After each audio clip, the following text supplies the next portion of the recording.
"You may now kiss the bride," the minister announced, smiling warmly at me and Mark. As our lips met for the ceremonious kiss, I felt a wave of emotion rush over me. This was it. I was Mrs. Mary Thompson now. Just as I began to pull away, hoping to lock eyes and share a moment of mutual happiness with Mark, I caught him glance down at his pocket. The distinct vibration sound of a smartphone punctuated our forever moment. I couldn't believe it. "What are you doing?" I whispered angrily, my eyes narrowing as he pulled his phone from his pocket. "1 second, babe." "I think it's work," he mumbled, swiping his finger across the screen while our friends and family looked on, visibly puzzled. The romantic bubble burst in that instant. No longer did the venue seem magical, or the string quartet playing our favorite love song feel particularly moving. Even my white gown felt like a misrepresentation of the purity of the moment. All I could focus on was Mark's complete and utter disregard for the sanctity of our wedding ceremony.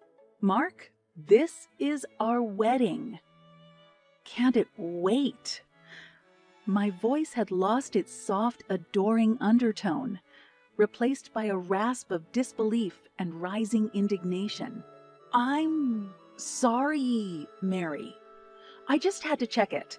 You know how demanding my job can be," he tried to justify himself, shoving the phone back into his pocket, as if that could reverse the gravity of his transgression.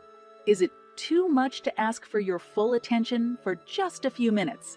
On our wedding day, no less," I snapped, my words laced with a bitterness that no newlywed should have to feel. The congregation shifted uncomfortably in their seats. Clearly, this was not the romantic spectacle they had anticipated. I felt my cheeks flush with embarrassment, but more prominently with a quiet simmering rage that I pushed down for the sake of the occasion. Mark seemed to register the gravity of his mistake and reached for my hand. "I'm sorry, Mary. Let's not ruin this day over a small hiccup. I promised to make it up to you." Reluctantly, I agreed. For the sake of our families and friends, and perhaps even for the tiny glimmer of forever that still remained, I forced a smile and nodded. We turned to our guests hand in hand as the minister declared us husband and wife, but the seed of doubt was planted, nestling its roots into the pit of my stomach. As we walked down the aisle together, showered in a rain of rose petals and applause, I couldn't shake the feeling that I'd just made a monumental mistake. "And so, the adventure begins," Mark grinned, pulling me close for a photograph as we stepped outside the chapel. "Yeah," I sighed, "it certainly does." Little did I know, the adventure that lay ahead would be unlike anything I had ever anticipated, an unfolding tale of betrayal, deception, and ultimately a self-respect I never knew I had. But for that moment, I was caught in a paradox of love and regret. Everyone told me that marriage is a beautiful thing, a sacred union that should be cherished and respected. I still wanted to believe that. Yet, in that fleeting moment, all I could think was how desperately I wanted to rewind the clock to a time when Ido had yet to become the Ido that I'd forever regret. We moved into my house not long after the honeymoon.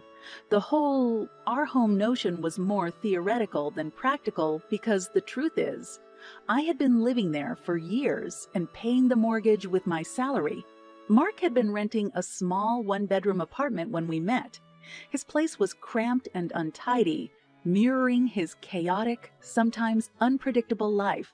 "You know, I've been thinking," Mark said one evening, lounging on the plush, L-shaped couch I had picked out years ago. "Maybe we should do some redecorating. Give the place a new vibe, you know?" A new vibe. I questioned, raising an eyebrow as I set down my briefcase, fresh from another grueling day at the tech giant I worked for. "Yeah, you know, make it feel more like it's our place, not just yours." I pondered his suggestion. On the surface, it sounded reasonable enough. All right, let's talk about it this weekend. We'll see what changes we both want to make." "Cool," he nodded, his eyes already drifting back to the football game on the TV. As the weekend rolled around, our conversation about redecorating was overshadowed by other, more immediate concerns, like the pile of bills that had amassed on the kitchen counter.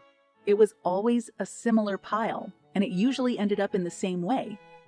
Me sorting through them and paying off the balances, mostly from my own account. Mark, these bills aren't going to pay themselves, you know. I said, a slight hint of annoyance coloring my tone. I know, he mumbled, barely looking up from his smartphone. I'll chip in. Just let me know how much. It was always like that. Let me know how much, he'd say, but it was always just a fraction of the total amount due. His office job didn't pay much, and though he always promised to look for something better, it seemed like an empty promise. With his birthday looming on the horizon, I thought it was a perfect opportunity to bring some joy into his life, and maybe, just maybe, alleviate some of the stress that came with his daily commute on public transit. I've got an idea for your birthday, I told him one evening, trying to gauge his reaction. Yeah. His eyes met mine for a moment, offering a brief interlude from his constant phone scrolling. How would you like to ditch the subway rides and have your own car? His eyes widened, and for the first time in a long while, I felt like I had his full attention. Are you serious? That would be amazing. So I did it. I took some of my savings and bought him a brand new dark blue sedan. Not an extravagant luxury model, but something reliable and stylish. On his birthday, I led him blindfolded to the driveway, my heart pounding with anticipation. Okay, open your eyes, I said, barely able to contain my excitement. The blindfold fell to the ground and he gasped. Mary, this is, Do you like it? I asked, although his reaction already answered my question. I love it, he said, pulling me into a warm embrace. This changes everything. You've no idea how much easier my life will be now. Finally, I thought. Finally, something to restore the balance, to make him feel empowered in a life that seemed to be constantly weighing him down. As he sat in the driver's seat for the first time, grinning from ear to ear, I felt a glimmer of hope that perhaps, just perhaps, this would be the turning point we so desperately needed. For that fleeting moment, all seemed well. Our financial imbalance, the stress, and even the memory of the phone at our wedding felt far away. But life has a funny way of ripping off the veil from your eyes, showing you the stark reality hiding behind even the most perfect moments. I had no way of knowing then just how costly this gift would end up being, emotionally more than financially. Little did I know the seeds sown by this S-less act would soon grow into something twisted and ugly, reshaping the very core of our marriage in ways I could have never anticipated. Over the next few weeks, I noticed a change in Mark. At first, it was subtle, almost imperceptible. He'd come home later than usual, often without calling. When he'd walk through the door, his eyes would avoid mine, settling instead on random corners of the room as if he were searching for an escape. Is everything all right at work? I asked one night, sensing a distance between us that was more emotional than physical. You've been coming home late quite often. It's just work, babe, he replied, his voice tinged with an edge that hadn't been there before. You know how it is. Deadlines, clients, all that stuff. I wanted to believe him, but something felt off. Perhaps it was the way he avoided eye contact, or maybe it was the lingering scent of alcohol that seemed to cling to him like a shadow. But why not call? I get worried. I pressed, my eyes meeting his, as if trying to excavate the truth from them. I just forget sometimes. With everything going on, he muttered, finally looking at me, but only for a fleeting second. I'll try to remember next time. Okay, I said, pushing down the growing sense of unease. Just please keep me in the loop. Sure, he said. But his voice lacked conviction, and I couldn't shake the feeling that there was something he wasn't telling me. The late nights continued, growing more frequent with each passing week. Every time he'd stumble through the door, it was the same routine: quick excuses, evasive eyes, and a new layer of distance that piled onto the last. As the days turned into weeks, I found myself lying awake at night, staring at the ceiling and wondering how the man sleeping beside me had become a stranger. My anxiety peaked one Thursday evening. It was past midnight, and once again, he was nowhere to be found. I found myself pacing the living room, glancing at my phone every few minutes, considering whether or not to call him. I hesitated, my thumb hovering over his contact name, and finally decided to give him the benefit of the doubt. Just as I was about to put my phone down, it buzzed to life. "Hello," I answered, recognizing the number as one of my old friends, Linda. "Mary, it's been so long. How have you been?" she gushed, her voice tinged with a mix of excitement and nostalgia. "I've been good, Linda. How about you?" I replied, forcing a cheeriness I didn't feel. "I'm fantastic. I'm actually calling to invite you to catch up over coffee. I've got some big news to share." "Sure, I'd love to," I said, grateful for a chance to reconnect with an old friend, if only to escape the growing tension at home. We made plans to meet over the weekend, but as I hung up the phone, my eyes drifted back to the empty doorway. Mark still wasn't home, and I couldn't escape the nagging feeling that the walls of my own home were closing in on me. The man I married, the man who stood beside me at the altar, who promised to be my partner through thick and thin, was becoming an enigma. And what's worse, I was starting to question whether I had ever really known him at all. The facade of our marriage was beginning to show cracks, and I felt powerless to stop the slow unraveling that seemed almost inevitable now. But little did I know that Linda's news would turn those cracks into gaping fissures, changing the course of my life in ways I never could have anticipated. In the search for answers, I'd soon uncover uncomfortable truths that would shake the very foundation of my marriage and force me to confront the reality of who I had allowed into my life. Little did I know that the unraveling was far from over. It was only just beginning. The cafe was cozy, tucked away in a quaint street, its rustic charm a welcome reprieve from the growing storm inside my mind.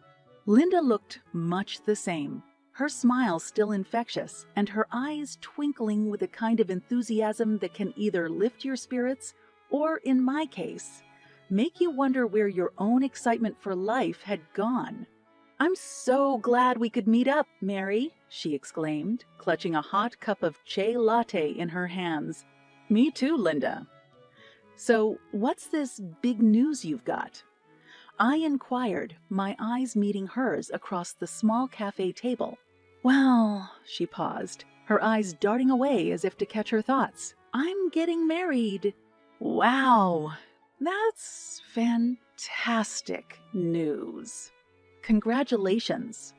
My voice was sincere, but I couldn't help but feel a sting of envy. Who's the lucky guy? Linda's cheeks flushed with excitement as she pulled out her phone. "Here, let me show you some pictures." As she swiped through her gallery, her expression suddenly changed, and she looked up at me with a guilty smile. "Oh, before I forget, look at this. He just got a new car." She showed me the photo, and my heart dropped. It was a dark blue sedan, identical to the one I'd gifted Mark for his birthday. The license plate was even more damning. It was the same car. I felt as though the air had been sucked out of the room. "Linda, when did he get this car?" "Just last month," she replied, oblivious to the turmoil surging through me. "Isn't it beautiful? He was so happy, said it was a gift from a distant relative." A distant relative. The audacity of the lie struck me like a slap across the face. "Linda, we need to talk," I finally said. my voice quivering with a cocktail of anger and betrayal. "The man you're planning to marry, he's my husband." She looked at me, stunned, her eyes widening in disbelief. "What are you talking about, Mary? That can't be possible." But as I pulled out my own phone and showed her pictures from our wedding, her face turned ashen. "Oh my God, Mary. I had no idea." "Don't apologize." "You didn't know," I said, though the reality was sinking in, each word like a nail in the coffin of my marriage. "I have to go, Linda. There's something I need to do."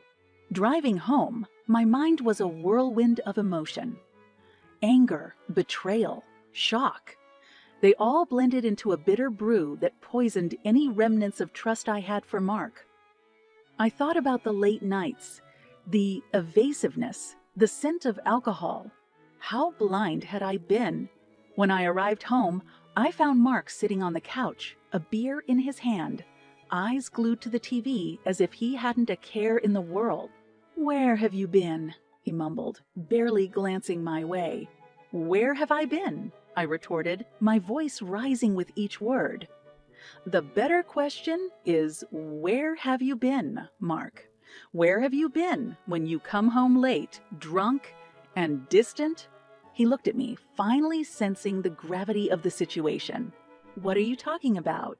Is distant relative the new code for wife, Mark?" For the first time, I saw a flicker of fear cross his eyes. "I don't know what you're talking about," he stammered. "Don't lie to me, Mark." I exploded, my patience finally shattering. "Your game is up. I met Linda today, your fiancée. Or should I call her your second victim?" The room fell silent, the tension thick enough to cut through. "Mary, I can explain." "No," I cut him off, my voice shaking but resolute. "You don't get to explain. You get to explain. You get to pack your bags and leave. And don't bother taking the car. That stays with me." As I watched him gather his things, each article of clothing a painful reminder of the life we had built and the trust he had shattered, I felt an odd sense of clarity. It was as if the veil had been lifted, revealing not just Mark's betrayal, but also my own naivety.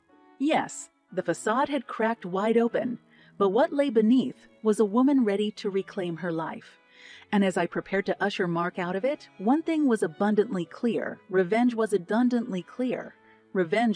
just a dish best served cold. Sometimes it was the only dish worth serving at all. After kicking Mark out, my emotions were a torrent, like a storm that couldn't decide whether it wanted to rage on or dissipate. I spent the next couple of days processing the betrayal, the anger, and the hurt. Linda was kind enough to call and check up on me. She had broken up with Mark immediately, her feelings of excitement about her impending marriage replaced by a sense of dread and betrayal. We promised to catch up again soon, under better circumstances next time. A week had passed, and Mark's things were still lying in a corner, a painful reminder of the years I had wasted on him. A call from a lawyer interrupted my thoughts. "Is this Mary Johnson?" the voice on the other end asked. "Yes, it is," I replied cautiously. "I'm calling from the law office of Brownie Associates. Your husband, Mark Johnson, has filed for divorce, and we'd like to set up an appointment to discuss the proceedings." My heart sank for a moment, but then surged back up. It was as if the universe was offering me a platform for revenge, and I was more than willing to take the stage. "Very well," I said, keeping my voice steady. "Let's proceed." The day of the meeting, I walked into the law office dressed in my most professional attire, a sharp contrast to the disheveled woman Mark had left a week ago. Mark was already there when I arrived, and I could see a look of surprise flash across his face. Evidently, he wasn't expecting me to look so composed.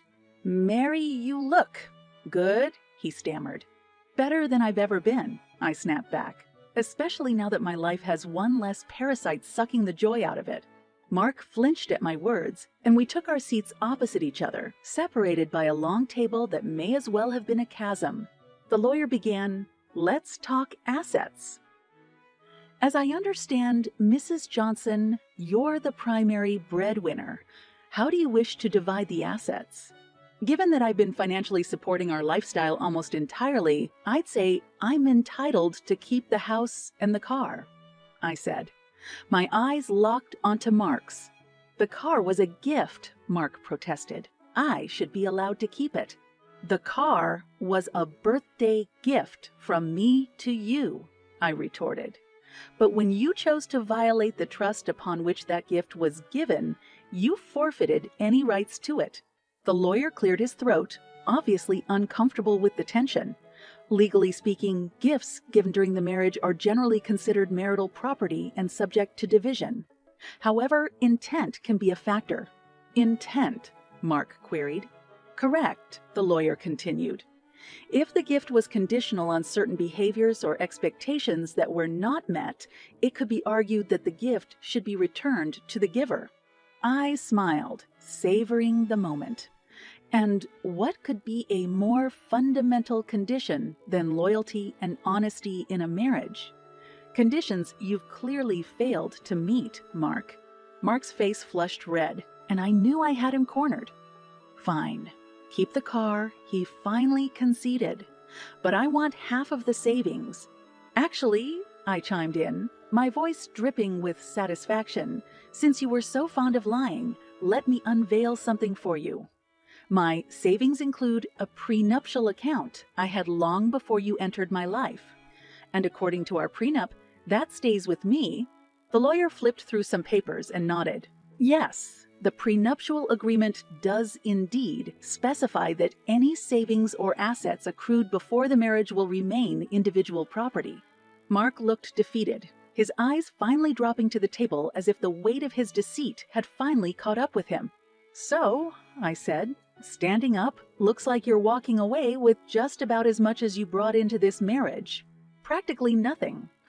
Oh, and don't bother contesting the divorce. You don't have a leg to stand on. As I walked out of that office, I felt a combination of relief and empowerment. I had taken control, reclaimed my life, and dealt Mark the consequences he so richly deserved. But as satisfying as that was, it was also a wake-up call. A stark reminder to never let anyone take me for granted again. The unveiling was not just about revealing Mark's lies. It was about shedding my own self-doubts, standing up for what I deserved, and refusing to be anyone's fool ever again.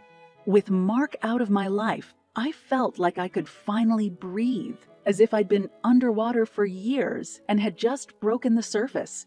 It was the end of a dark chapter, but also the beginning of whatever I chose to write next. And this time, the story would be penned on my terms, in ink that couldn't be erased or rewritten by anyone else.